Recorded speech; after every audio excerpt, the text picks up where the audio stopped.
हा हा हा, अब भगवान के हो गए, भगवान हमारे हैं। यदि नाथ का नाम दया निधि है तो दया भी करेंगे कभी न कभी। यदि नाथ का नाम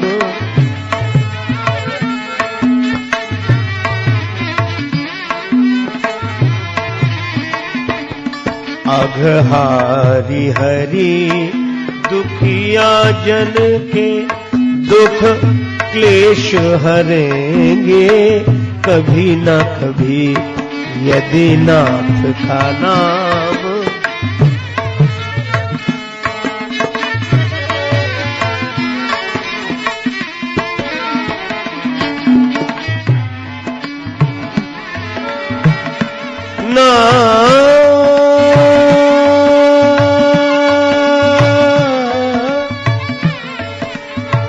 नाथ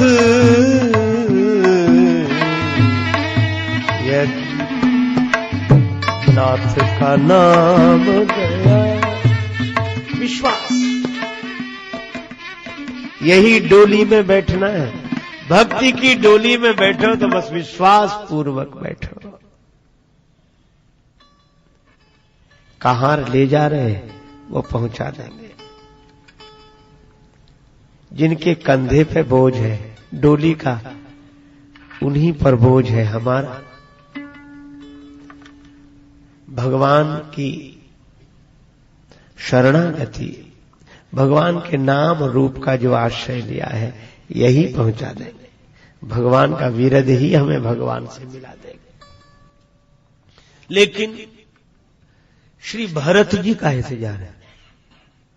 हाथी पर बैठकर, घोड़े पर बैठकर, रथ में बैठकर या डोली में बैठकर? ना, किसी साधन से नहीं जा रहे हैं भरत जी। सानुज भरत, सानुज भरत पया देहि जाहि। सानुज भरत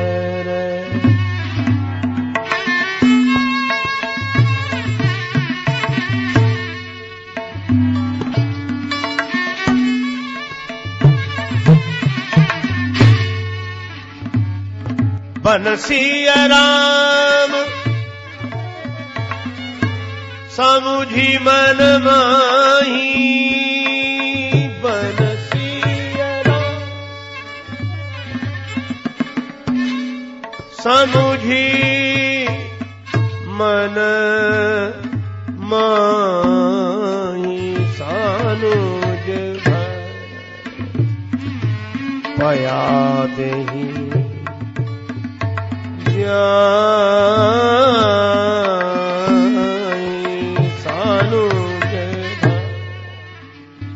भरत जी पैदल जा रहे हैं, न हाथी पर बैठे, न घोड़े पर बैठे, न रथ में बैठे, न डोली में, पैदल। अच्छा, ये पैदल चलने वाले कौन है? ये न ज्ञानी है, न योगी है, न धर्मात्मा है, न भक्त है। ये कौन है? अच्छा, जब व्यक्ति दो पैदल चलेगा तो दो पांव से ही तो चलेगा।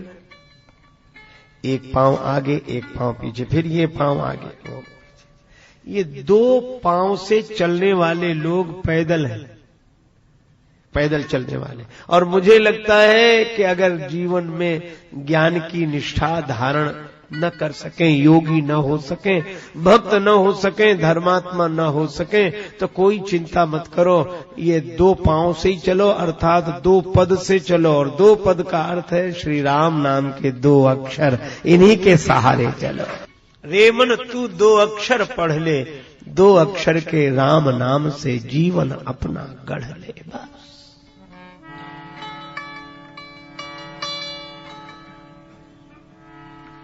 राम राम राम, बस यही है। भरत जी से सेवकों ने कहा, होई ही तात अश्व असवारा,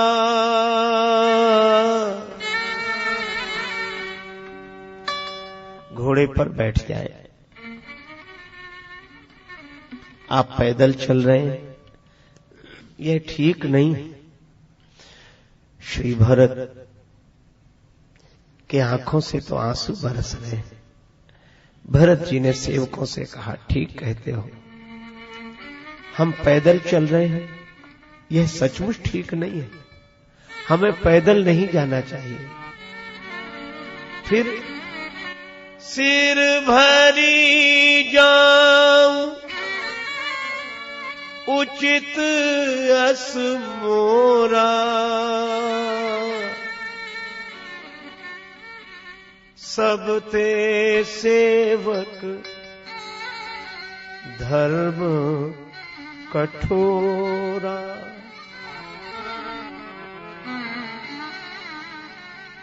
राम पया देहि पाए सिधाए,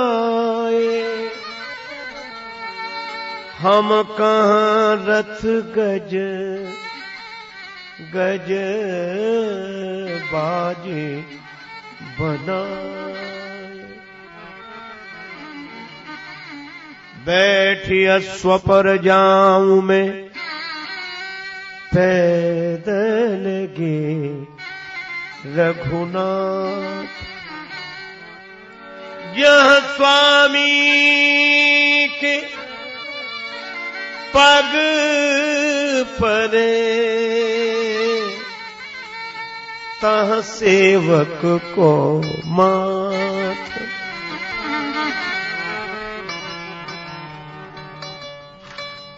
भरत जी कहते हैं, श्री राम, माता जानकी, लक्ष्मण भैया के संग इसी मार्ग से पैदल पैदल गए हैं। जिस रास्ते पर हमारे जीवन सर्वस्व श्री सीताराम बिना पादत्राण के निरावरण चरण विचरण करते हुए गए हो, उसी रास्ते पर मैं घोड़े पर बैठकर जाऊं? क्या यही भक्त का लक्षण है? यही सेवक का व्यवहार होना चाहिए? सबते सेवक धर्म कठोरा।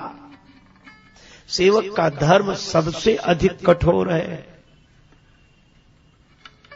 सेवक सुख चाहे, सेवक और सुख चाहे संभव नहीं है, क्योंकि सेवक सुख देने के लिए होता है, सुख लेने के लिए नहीं। बहुत बार सेवक लोग शिकायत करते हैं, जब से इनकी सेवा में बड़े परेशान है, थोड़ा भी आराम भी नहीं मिलता। तो हमने कहा फिर आए काहे को, घर में कर दे आराम। हाँ, एक बात है, सेवक को आराम भले ही न मिले, पर उसकी तपस्या बेकार नहीं जाती। उसे आराम न मिले पर राम मिल जाते हैं। सेवक सुख चाहे और मान भिखारी, भिखारी चाहे कि लोग हमारा सम्मान करें, संभव नहीं। सेवक सुख चाहे मान, भिखारी व्यसनी धन। और जो व्यसनी स्वभाव का है वह चाहे कि धन का संग्रह हो जाए, वह धनी हो जाए। शुभ गति व्यभिचारी, चरित्रहीन व्यक्ति, शील विहीन व्यक्ति अपनी शुभ गति की कल्पना करे, संभव नहीं। लोभी जस चाहे, और लोभी आदमी चाहे कि हमारी जय जयकार हो, यश हो नहीं सकता। और चार गुमानी और अभिमानी आदमी चाहे कि धर्म अर्थ काम मोक्ष हमें मिल जाएंगे, नभ दुह दूध चाहती ये प्राणी। ये लोग ऐसे समझो जैसे कोई आकाश को निचोड़कर दूध पीना चाहता हो, संभव नहीं है। सेवक सुख। भरत जी कहते हैं, सिर भर जाऊं उचित असमोरा।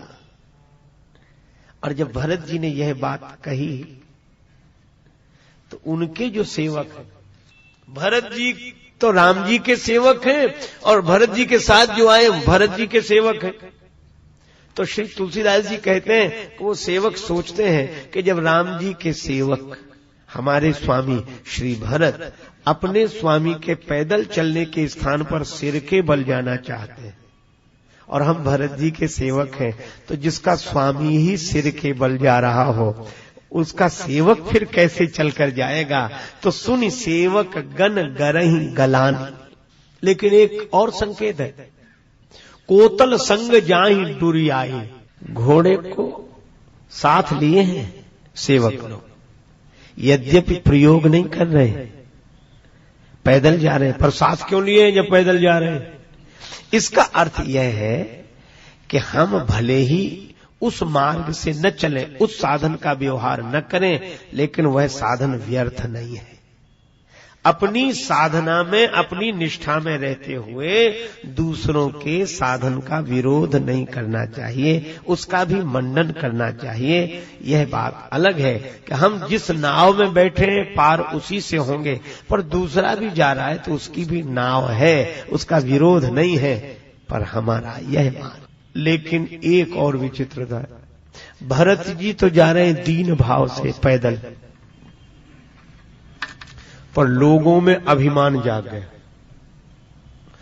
क्योंकि व्यक्ति का मन गलत अर्थ बहुत जल्दी ग्रहण करता है, जो अर्थ नहीं होता वही कुछ का कुछ समझ जाते हैं लोग।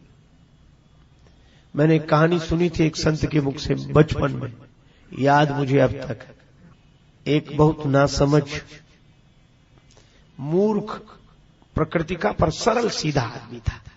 संयोग से उसका विवाह हुआ और पत्नी बहुत सुशिक्षित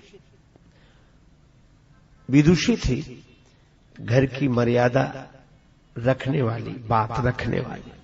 लौट कर गई, उसने अपने सखियों के पूछने पर बताया कि बड़ा अच्छा परिवार है और जिनसे मेरा विवाह हुआ वे बड़े योग्य हैं, बहुत शिक्षित हैं। अपने घर की बात प्रशंसा के रूप में कही, पर उसे क्या पता था दूसरे ही दिन पति ससुराल आ गए और उसे समझाने का मौका भी नहीं मिला कि जरा सावधानी पूर्वक रहना, हमने जो कहा है वह बात बनी रहे। भोजन बनाने वह स्वयं ही बैठी, गांव की परंपरा, चूल्हे पर रोटी बनाई जाती, पूड़ी बनाई, और उसके सामने गई तो उसकी सखियां परीक्षा के लिए खड़ी थी कि बहुत योग्य हैं, जरा देखें। वो ऐसा विचित्र व्यक्ति एक पूड़ी का ग्रास ही न करे, एक ही बार में उठावे पूरी पूड़ी, और उसमें साग रखे, वो एक बार में ही खा जाए। अब वो उसकी सहेलियां देख देख कर मुस्कुरा रही थी, तो इस बिचारी को बड़ी लाज लगी, लेकिन कहे कैसे? तो इसने इशारा किया, अंगुली द्वय उठाई गंवार अपन पति को देख। 2 उंगलियां उठाई कि एक एक पूरी के ग्रास दुई करे, जाके कम से कम एक पूरी के 2 टुकड़े तो कर। पति ने बहुत देर बाद देखा, ओ बोले हमारी पत्नी कितनी समझदार है, कह रही इतने चलकर थक कर आए हो, भूखे हो, एक में क्या होता 2-2 पूड़ियां एक साथ खाओ। बोलो, इशारा कुछ था, अर्थ कुछ लिया, और 2-2 को चावे लाग्यो मूढ़ जब एक साथ 2-2। तो बिचारी क्या कहती, माथा पीट लिया। माथ ठोक त्रिया कहे लाज सो डरे जा। उसने मत्था पीटा कि यही समझाया था, फिर भी उल्टा समझ। उसने देखो अब समझ में आया, वो माथा पीट रही थी। कहा ये मेरी पत्नी कह रही है कि पूड़ियां पूजा की हैं, प्रणाम करके खाओ। वो 2 पूड़ियां उठाता, पहले माथे से लगाता। पतिदेव समझे कि पावे के प्रथम इन पूजनीय पूरन को शीश पे धरे जा। और जब ऐसा हुआ तो पत्नी चूल्हे से ही बोली, संकेत उधर था, बोल उठी रोष भरी चूल्हे से चतुर नारी, कि जैसो जरे आयो प्रथम वैसो ही जरे जा। रही चूल्हे, इससे तो तू पहले जैसा जल रहा था वैसा ही जलता चल। अर्थात एक ही एक पूरी ठीक थी, ये समझाना तो और बेकार हुआ, संदेशा गलत चला गया। तो कई बार संदेश गलत चला जाता है। भरत जी दीनता के कारण पैदल चल रहे हैं, भरत जी राम नाम का सहारा लेकर पैदल चल रहे हैं। लेकिन लोगों ने सोचा, वाह, जब ये चल सकते हैं तो हम क्यों नहीं चल सकते, ये चल सकते हैं तो हम क्यों नहीं चल सकते। सबने सवारियां छोड़ दी, हाथी छोड़ दिया, डोली छोड़ दी, रथ छोड़ दिया, घोड़े छोड़ दिए, सब पैदल पैदल चलने लगे। गतान गति को लोका। अब सभी अगर एक दूसरे का इस तरह अनुसरण करेंगे तो यह ठीक नहीं है। क्यों? सभी मार्ग सबके लिए ठीक नहीं होते। जैसे एक बार एक सज्जन वैद्य के पास गए कि हमें बुखार की दवा दे दो और सिर दर्द की दे दो। तो उन्होंने कहा, तुम्हें है बुखार, सिर दर्द? तो बोले हमें नहीं। फिर बोले हमारे मित्र हैं। बोले वो कहां है? बोले घर में। बोले उन्हीं को ले आना। तो कहा कि आप दवा क्यों नहीं दे रहे? हम बता तो ना बुखार है, सिर दर्द। वैद्य ने कहा कि हम मर्ज की नहीं, मरीज की दवा देते हैं। अब बुखार तो है, पर उसकी प्रकृति कैसी है, नाड़ी देखेंगे, किस कारण से है। इसी तरह सभी साधनाएं सभी के लिए ठीक नहीं है। वह व्यक्ति के मन की बनावट पर निर्भर करती है, प्रवृत्ति पर निर्भर करती है। अब कोई दूसरे को देखकर पैदल चलने लगे, साधनाएं छोड़ दे, वो ऐसे समझो कि जैसे कई आदमियों की आदत होती है, अभ्यास होता है कि वो तालाब में तैरते हैं तो ऐसे सो जाते हैं जैसे पलंग पर सो रहे हो, बिना हाथ पांव हिलाए पड़े रहते। वो एक बहुत दिन तैरने के बाद ऐसा अभ्यास हो जाता है, बहुतों को है। और कोई पहले ही दिन तालाब में जाए और कहे कि इसमें बड़ा आराम, आराम से पड़े रहो, कुछ करना ही नहीं पड़ता, तो जल्दी डूबेगा कि नहीं। एक चेले से किसी ने पूछा कि क्यों भाई, तुमने दीक्षा तो ले ली गुरुजी से, पर तुम पूजा नहीं करते? बोले हम नहीं करते। कहा क्यों? बोले ना हमारे गुरुजी करते ना हम करते। अरे गुरुजी जो नहीं करते हुए दिख रहे हैं उस सहज उत्तम दशा को प्राप्त हो, ये बहुत दिन कुछ करने का ही फल है। और कोई पहले ही दिन से ये सोच है। भरत जी को पैदल चलते देखकर सब पैदल चलने लगे। तब कौशल्या माता ने जाई समीप राखी निज डोली,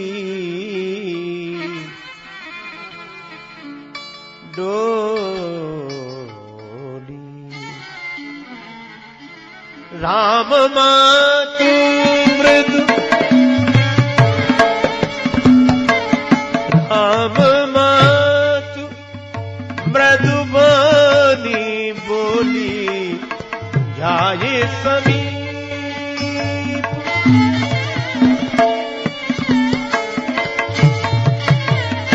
राखी निज डोली, डोली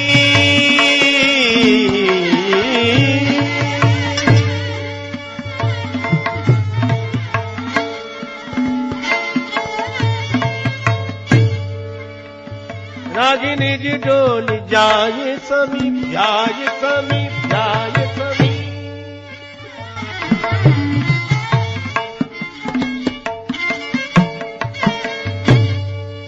पास जाकर अपनी डोली रुकवाई। कौशल्या माता ने कहा कि भरत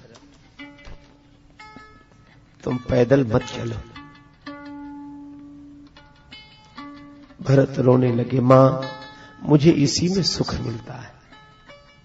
कौशल्या माता की आंखों में भी आंसू आ गए। भरत तुम्हारा जन्म सुख लेने के लिए नहीं, औरों को सुख देने के लिए। तुम्हारे पैदल चलने से सभी पैदल चल रहे हैं। तुम्हारे चलत चलई सब लोगु, सकल शोक कृष्ण नहीं मग जोगु। इसलिए एक काम करो भरत, तुम रथ पर बैठ जाओ गुरु जी के साथ। तुम्हें भले ही आवश्यकता ना हो, पर समाज में सही संदेश जाए, साधकों को सही दिशा मिले, इसलिए भी ऐसा कार्य करना चाहिए यह महापुरुष का आचरण है। भगवान श्री कृष्ण कहते हैं कि मेरा कोई कर्तव्य नहीं है, पर लोक संग्रह के लिए मैं कर्म करता हूं। एक महात्मा थे, आत्मज्ञानी संत, सदा ब्रह्म भाव में रहते। एक बार पैदल पैदल कहीं जा रहे थे, उनके साथ उनका एक शिष्य था। रास्ते में पीपल वृक्ष दिखाई दिया। महात्मा दाईं ओर से परिक्रमा करते हैं, प्रणाम किया पीपल वृक्ष को। साथ में जो था, बोलो महाराज आप इतने ऊंचे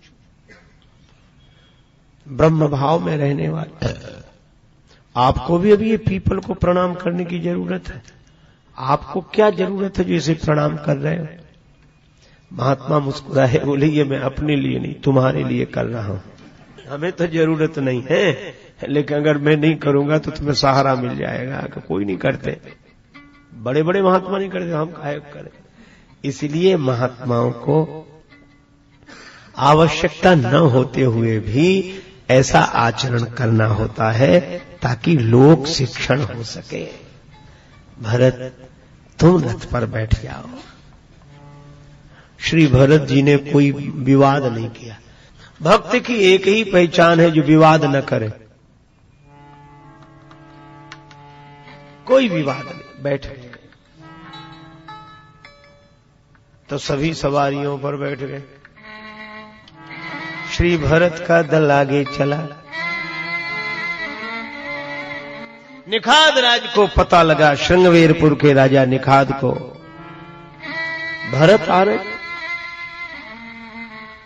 सेवकों ने कहा चतुरंगणी सेना भी साथ है, रथ घोड़े हाथी पूरा दल बल है। बस निखाद राज भड़क गए। आज राम सेवक, आहा, निखाद राज कहते कि सन्मुख लौह भरत सन ले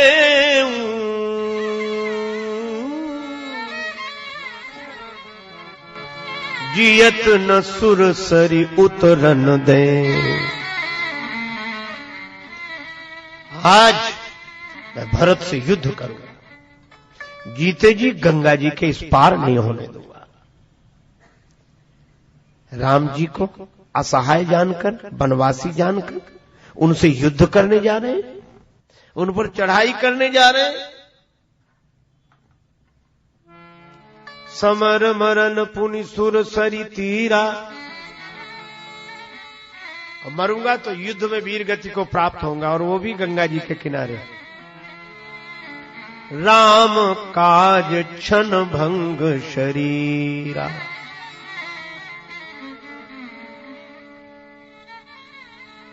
भरत भाई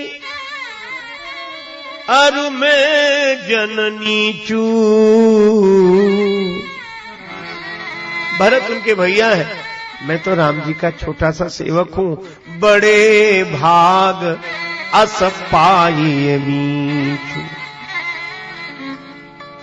भाई हिला बहु धोख जनि आज काज बढ़मो।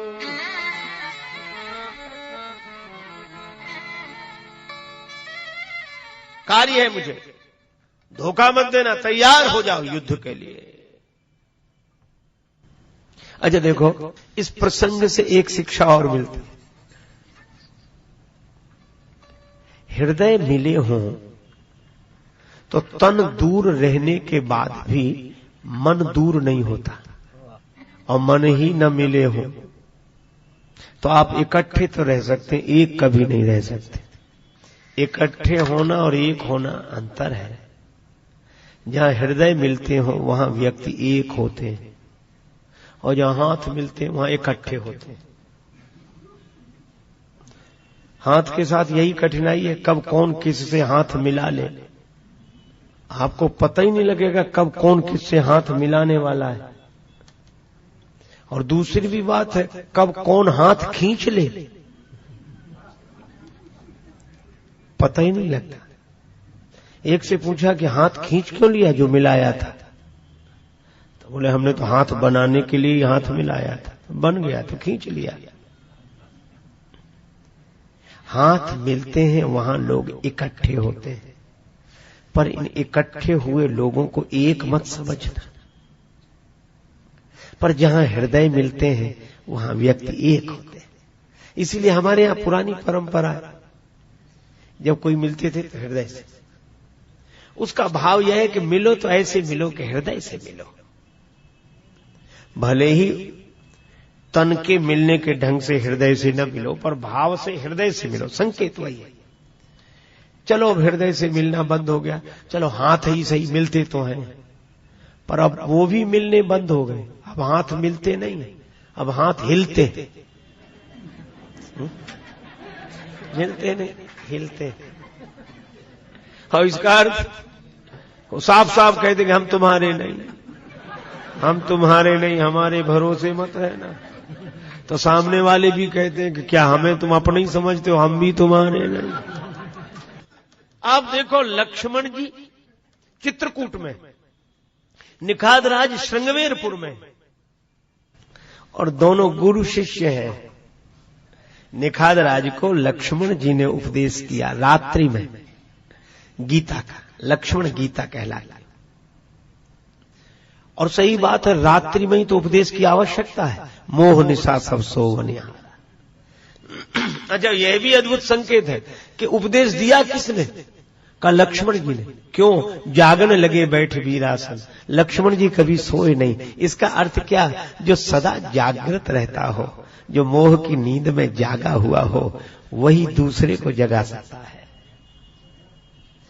तो लक्ष्मण जी हैं गुरु और निखाद राज हैं शिष्य। देखो, संबंधों की हार्दिकता और आत्मीयता की विशेषता क्या है? शिष्य को देखकर गुरु की याद आ जाए, शिष्य को देखने से ही गुरु का स्मरण हो कि ये शिष्य ऐसा, तो गुरु जी ऐसे ही हो। इसलिए कई बार लोग शिष्य को देखकर ही गुरु जी, उनके शिष्य हैं क्या? तो कैसे? उनके रहन सहन ढंग से पहचाना, उठने बैठने से पहचाना। इतनी आत्मीयता। देखो, पुत्र से पिता का परिचय मिलता है, वह बिंदु परंपरा से उद्भूत है, और शिष्य से गुरु का परिचय मिलता है, वह नाद परंपरा से उत्पन्न है, उद्भूत है। हा हा।